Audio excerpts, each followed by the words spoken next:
la source c'est à l'intérieur.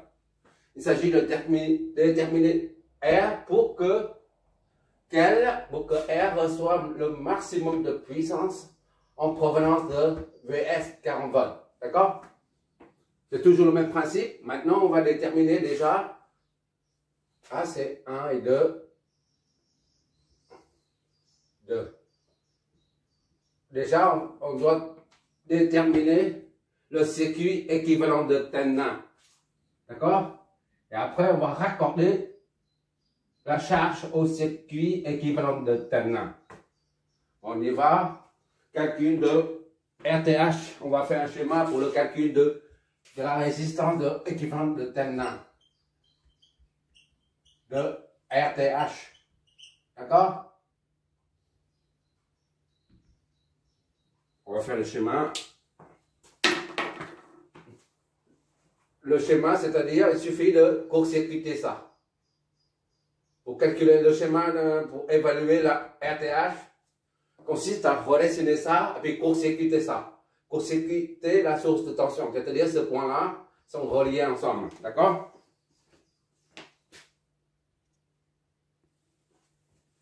Ici, je redessine le schéma là. On enlève la charge R au borne 1. Ici, c'est 1 aussi là. 2 et 2 aussi, c'est le même point. C'est le même point. Bon. On enlève la charge sur 13 celui-là. On descend et R2, R4. D'accord? Ici, on va par là, R1 et R3. Maintenant, là, il faut court-circuiter. Puisqu'il s'agit d'une source de tension indépendante. Parce que quand il s'agit des sources dépendantes, on ne peut pas les neutraliser. Là, on peut neutraliser ça. Ça devient court-circuité, un simple fil conducteur. Disons, ça c'est 3. 3 ici, 3 là, et 3 là. D'accord? Court-circuit. Je mets ça pour... Ça, on peut l'enlever. Hein. Je mets ça pour avoir une combinaison des deux parallèles. On voit 1 et 3. Voilà. Bon, maintenant, il faut calculer la résistance équivalente de Thevenin, RTH. On y va. RTH, on commence par R1, 3. R1, 3. D'accord? R1, 3 est égal à les deux là. Parallèles. R1, produit sur somme. Produit sur somme. D'accord? R1 c'est 80 fois R2 c'est 20. Divisé par 80 plus 20. R1, 3 est égal à, donc, à 160 600 sur 120. 100 sur 100. Donc, R1, 3 est égal à 16 ohms. Voilà notre première partie là. Deuxième, c'est R3, 2. R3, 2 est égal à cette combinaison parallèle, en parallèle, d'accord? C'est le produit sur somme.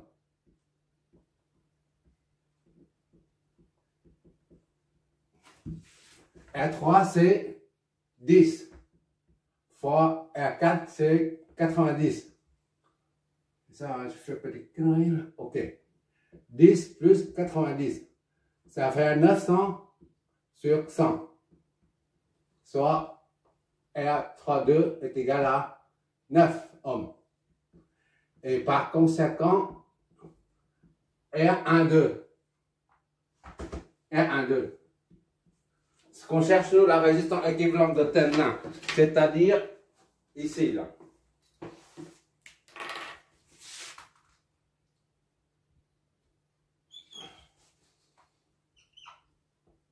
RTH. D'accord? Puisqu'on a enlevé ici, RTH.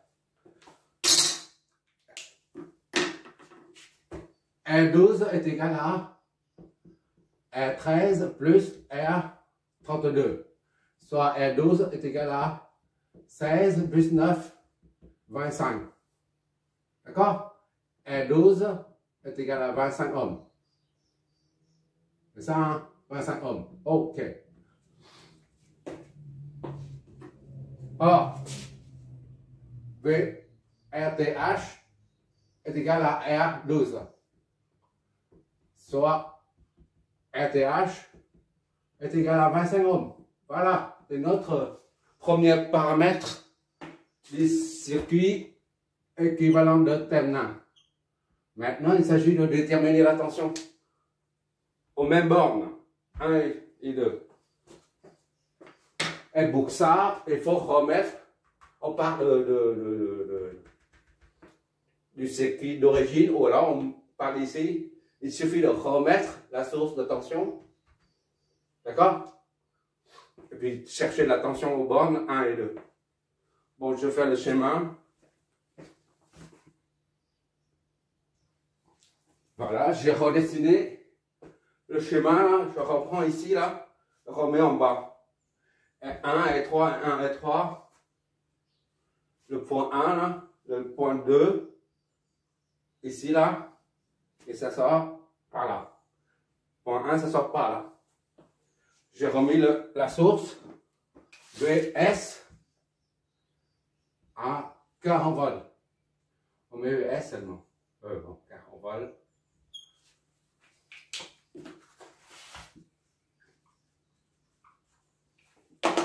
VS est égal à 40 volts. D'accord? Bon. Maintenant, tout à l'heure, on a déterminé la résistance RTH aux bornes 1, 2. Maintenant, il s'agit de déterminer la tension équivalente VTH aux bornes toujours 1, 2. C'est-à-dire la tension qui se trouve à ce niveau-là. VTH est égal à V 1, 2. 2, d'accord? 1, 2, voilà. C'est ce qu'on cherche, nous. Le premier paramètre du circuit équivalent de Thevenin est trouvé. C'est RTH. Maintenant, le deuxième paramètre du circuit de Thevenin. Bon, pour ça, on va flécher le courant. On dit ici, c'est V IA. IA qui sort de la source, ce n'est qu'une supposition, d'accord? I1 qui sort, qui vient ici, là, I1. Donc, obligatoirement, il va jusque là. Comme il ne peut pas passer par là puisque le circuit est ouvert, donc il traverse. I1 descend ici. D'accord? Ça va être partagé en deux, c'est I2. On va mettre I2. D'accord? I2 descend ici. I2 vient ici. Il ne peut pas passer par là puisque le circuit est ouvert. Donc, ça passe par là. I2. Et ça remonte. I2. Voilà. L'ensemble I1 et I2 reconstitue IA. D'accord? Bon, maintenant, il ne reste que les flèches de tension à positionner. Les tensions, les différences de potentiel à flécher. V30, ici, on va mettre V30. Ici, 3. 1, 2. On met 3 ici. Et là, c'est 0. On prend ça comme référence de 0 volt. D'accord? Référence de 0 volt. 0 volt. V0 est égal à 0 volt. Voilà, comme d'habitude.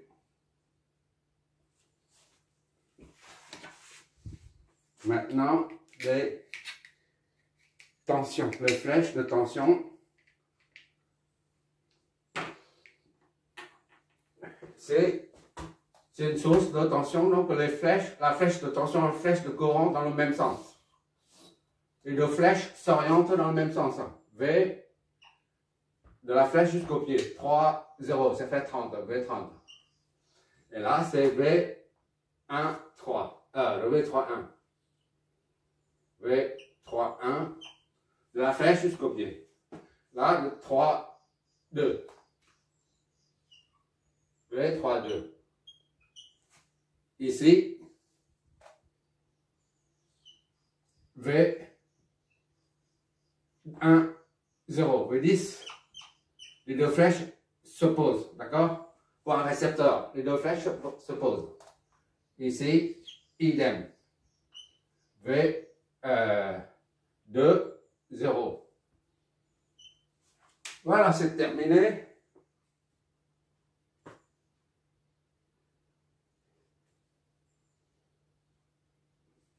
On peut maintenant analyser le circuit. La phase de préparation du circuit à l'analyse est terminée. Maintenant, on va l'analyser. V0 est égal à 0. C'est à 0 volts, puisque c'est arbitrairement fixé à 0 volts. D'accord? V30 est égal à V30. V30 est égal à la tension aux bornes de la source, c'est-à-dire égal à Vs est égal à 40.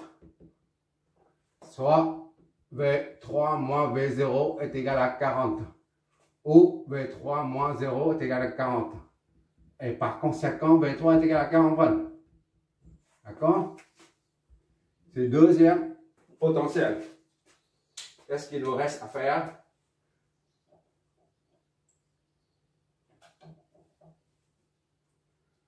V10. V10 est égal à V1 moins V0 est égal à R2I1. R2 fois I1.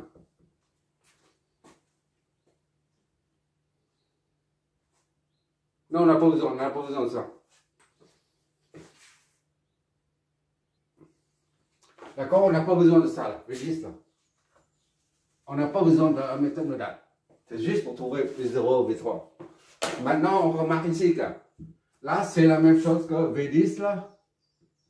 V30. R, comme ça on voit mieux. Voilà. R1, R3. D'accord? C'est comme si on a ça. R1 et R3. Et R3. D'accord? Le plus va vers R1. Le moins va vers R2. R2, d'accord? R2. D'accord? Ici, c'est V. R2, c'est V10. D'accord? Et R1, c'est V31. V31. D'accord? Donc, pour calculer V10, il suffit de prendre le pont diviseur de tension. V10. Ici, V10 est égal donc à R talon divisé par la somme des deux multiplié par la tension. Ici, c'est Vs. D'accord? C'est R2, pont diviseur de tension nous donne V10 là est égal à R2 sur R2 plus R1. Le tout multiplié par V S. Soit R2 c'est 20. D'accord? Divisé par 20 plus R1. 80. Multiplié par VS, c'est 40, je crois. 40, ok. Ça nous donne 850 sur 100. V10 est égal à 8 volts. D'accord?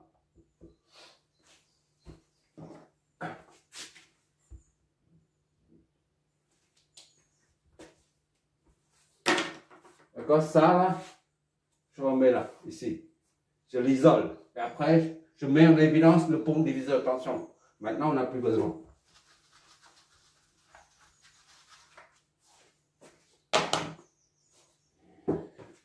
V10, on va en déduire V1. V10 est égal à V1 moins V0 est égal à 8 volts. D'accord? 8 volts. Donc, V1 moins V0, c'est 0 volts. On a fixé à 0 là. 0 est égal à 8, soit V1 est égal à 8 volts.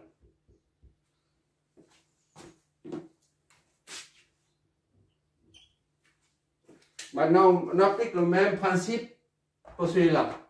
Le pont diviseur. V20 est égal à R talon, là c'est R4, divisé par la somme des deux. D'accord? Fois la source, comme tout à l'heure. Ici c'est V10, maintenant c'est pont diviseur encore. Diviseur de tension. V20 est égal à R4, c'est ça, hein? R4 divisé par les deux, la somme des deux. R4 plus R3 fois la tension de source, VS. Soit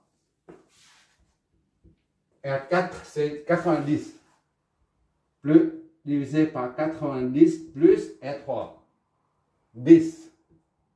Le taux multiplié par 40. Donc V20 est égal à 3600 divisé par 100. V20 est égal à 36.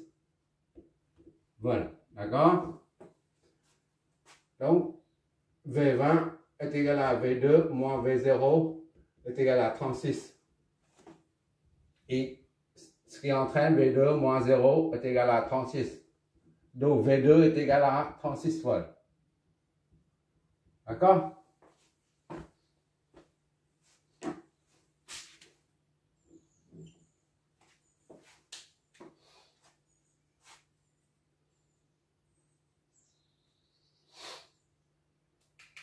VTH est égal à V12. Par conséquent, V12 est égal à V1 moins V2. D'accord? VTH, la flèche s'oriente vers l'eau. Alors on a pris V2, c'est V1 c'est 8 moins V2 c'est 106. C'est à moins 28 volts. D'accord? Moins 28 volts. Donc V12 est égal à moins 28 volts. J'ai bien dit moins négatif. Hein. D'habitude, on verra bien. Or, VTH est égal à V12. VTH est égal à V12. Soit VTH est égal à moins 28 volts. D'accord? Moins. Alors, maintenant, avec les vidéos concernant une dizaine, d'exos relatifs au équivalent de Temna, on a trouvé tout le temps VTH positif. Mais rien nous empêche de trouver une tension équivalente de Temna négatif. D'accord? Rien ne nous empêche de trouver une négative. Et comment on va représenter ça? Là, on a les deux paramètres du circuit équivalent de Temna. VTH et RTH. Et bien, il suffit d'inverser. Ici, on a RTH qui est là. VTH qui est là. RTH,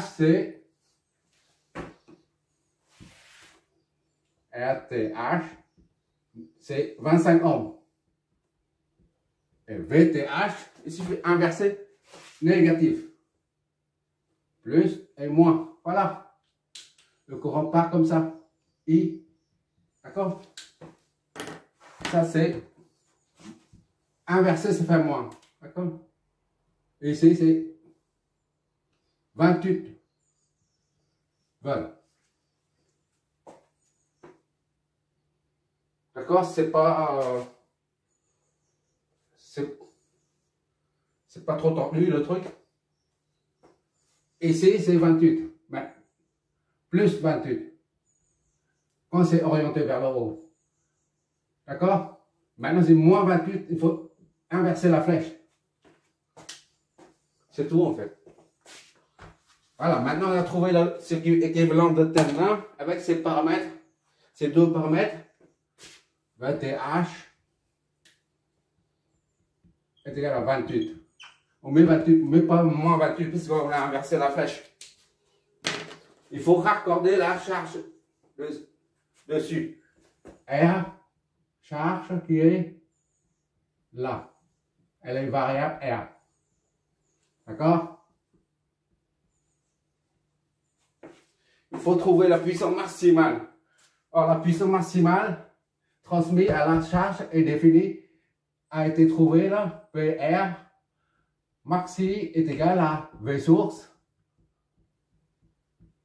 au carré divisé par 4 fois la résistance R où R est égal à R ligne, c'est-à-dire RTH ici. D'accord? Je le vois toujours.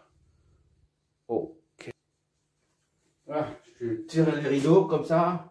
Il n'y a pas de problème de lumière. OR est égal à R ligne, est égal à RTH, est égal à V source. Ici, ça correspond à VTH là. VTH, d'accord? Donc, pour trouver la puissance, la valeur de la résistance R, pour qu'elle reçoive une puissance maximale qui est là, il faut utiliser cette formule. D'accord? La puissance est maxi si la résistance de charge est égale à la résistance de ligne, c'est-à-dire P maxi si, seulement si, R est égal à RTH, est égal à 25 ohms, d'accord? Eh ben, il suffit de remplacer R par RTH, d'accord? PR maxi, quand R est égal à RTH, TH est égal à 25, ça à 25, ok, est égal à V source, c'est VTH. VTH, c'est 28 au carré divisé par 4 fois ça. 4 fois 25. Qu'est-ce que ça nous donne?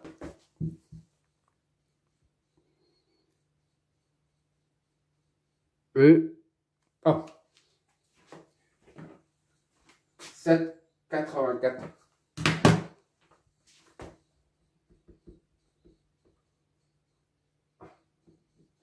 PR maxi est égal à 7,84 watts.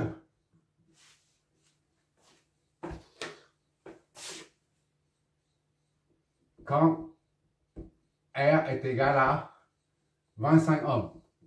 Voilà, la conclusion, c'est là. D'accord?